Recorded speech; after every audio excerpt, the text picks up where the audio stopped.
As humans, we're used to a certain number and type of senses. Sound, sight, taste, touch, smell, if you have that kind of thing. Balance, too, technically, which is detected with the vestibular system of the inner ear. Then, there are all the cool superpower senses that animals have, like how sharks can sense electric fields. There's also magnetoreception, which it turns out isn't just a party for Magneto. Migrating birds use magnetic fields to navigate, especially when they aren't flying in daylight and can't use visual landmarks to guide them.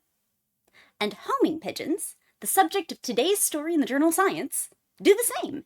They use a combination of visuals, scents, and, we thought, a magnetic map that lets them keep their course either by the sun or the magnetosphere. But the thing is, we've never been 100,000% sure how these birds could sense magnetic fields. There isn't an obvious sense organ like eyes and ears or the Jacobson organ of snakes that lets them taste the air. So for years, there have been tons of hypotheses, like maybe something in the bird's eyes that let them visually perceive magnetism, like a little overlay inside the bird's eyes. Others thought maybe it's a high concentration of iron in the bird's beak, and the bird detects that through its little bird facial nerves. In fact, the bird is going to need some kind of magnetic material, probably sourced from dietary iron, that's affected by the Earth's magnetic field, and then it's going to need some way of relaying that information to the sensory nervous system. But I'll be honest, this new hypothesis, completely out of left field,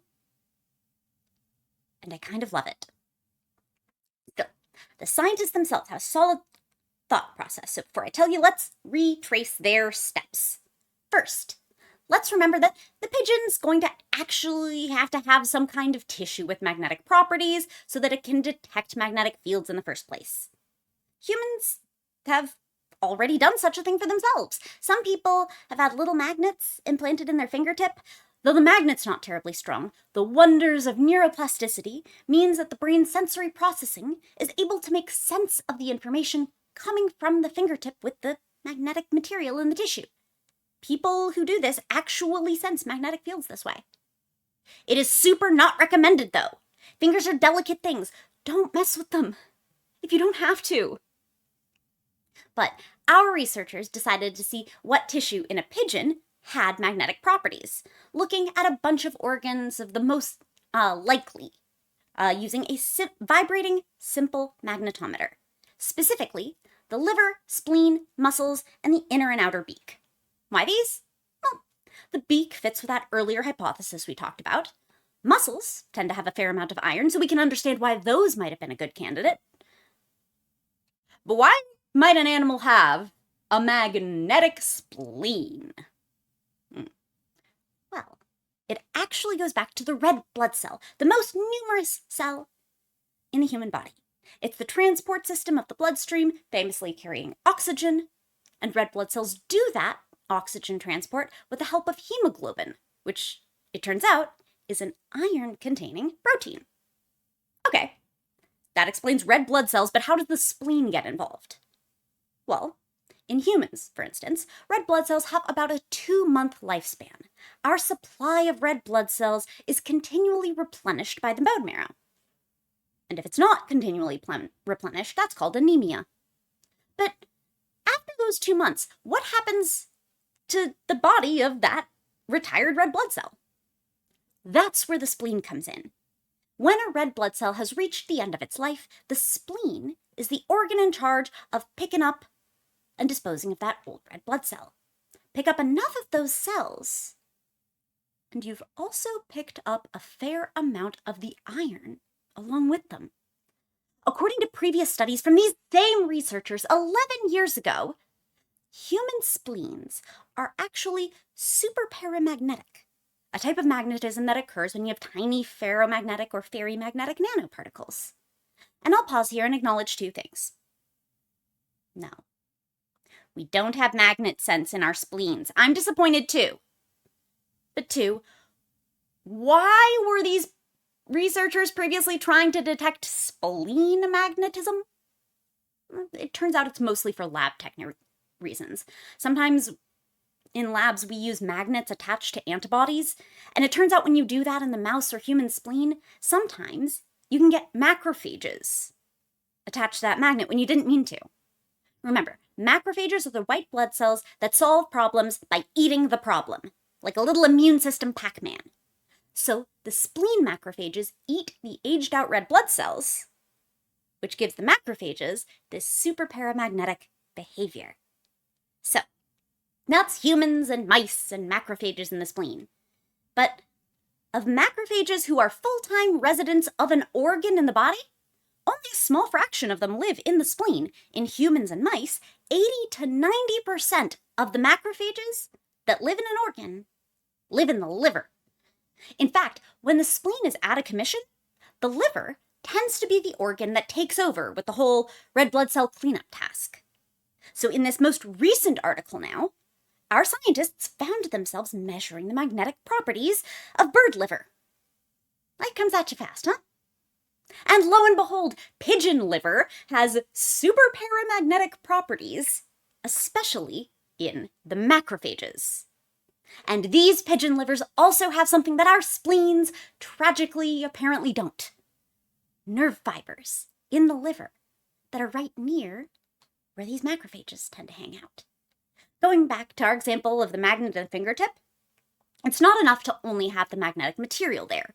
The whole effect only works because these people also have those sensory nerves in the fingertips that are capable of picking up feedback from the magnet's effect on the nerve fiber and surrounding cells.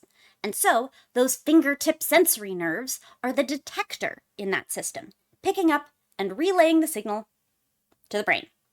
So since the pigeons have super paramagnetic material in the liver, and they have the sensory setup to detect it, these birds seemingly have all they need for E.T. to phone homing pigeon. But there's one nice test to make sure this hypothesis actually holds. If you wipe out a liver's resident macrophages, can E.T. still phone home? Well, there is a chemical called clodronate, and when you give it at a short course dose, it removes the liver's macrophages. But only the macrophages, leaving all the other major cell types intact. Here's an example of pigeon liver tissue. On the left, the blue splotches are the iron-loaded macrophages. On the right, after the researchers give the clodronate, you can see all the blue splotches are gone. The liver magnetism of the pigeon is basically turned off. And when scientists tested the homing pigeons who were subject to this treatment, they found that over a 19-kilometer course, the pigeons really did lose the ability to navigate without those liver macrophages. But they only lost it on cloudy days, when pigeons couldn't use the sun as a compass or take cues from polarized light. That suggests that in high visibility conditions, pigeons rely on their vision and the sun to set their course, and the magnetoreception only when the sun's navigation isn't usable. And that's when the pigeons come to rely on their liver's ability to detect magnetic fields. So it's the silliest thing to say, but homing pigeons really do seem to navigate by their livers. To recap, they can do that because the Pac-Man macrophages of the liver collect iron, most likely from the red blood cells that the macrophages are helping clean up alongside the spleen. Because the macrophages are near enough to the nerves in the liver, the birds can actually pick up sensory information. And so when the sun isn't available, they use their liver. Just goes to show sometimes biology is weird in ways I wouldn't have expected. Magnet sense in the pigeon's eyes or beak, I'm prepared for. I also acquire a lot of sensory information with my face. I just didn't think of livers that way because I never thought of an internal organ like that being able to detect sensory information about the outside world. Nature often makes sense once you understand how it works, but it often doesn't work the way we'd expect. So homing pigeons, you are cool and weird. Keep on being Magneto's best bird.